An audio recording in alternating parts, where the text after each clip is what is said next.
നമ്മുടെ ജമാഅത്തിന്റെ general body യോഗത്തിന്റെ തീരുമാനപ്രകാരം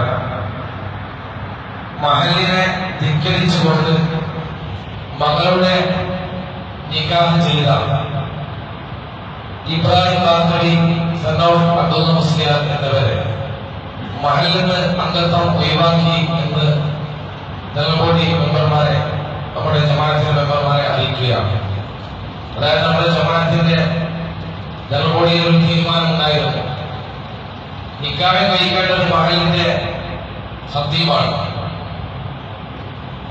അതല്ലെങ്കിൽ വല്ലവർക്കും തങ്ങന്മാരെയോ ആലിമുകളെയോ കൊണ്ട് നിക്കാഹ് കഴിക്കണമെന്നുണ്ടെങ്കിൽ കമ്മിറ്റിയുമായി ബന്ധപ്പെടാനും അത് സമസ്ത അംഗീകരിക്കുന്ന സ്നേഹിതന്മാരെയും പണ്ഡിതന്മാരെയുമാണ് അതിന് അനുവദിക്കുകയുള്ളൂ എന്ന് നമ്മുടെ ജമാഅത്ത് കമ്മിറ്റി ജനറൽ ബോഡിയിൽ വെച്ച് തീരുമാനമുണ്ടായിരുന്നു.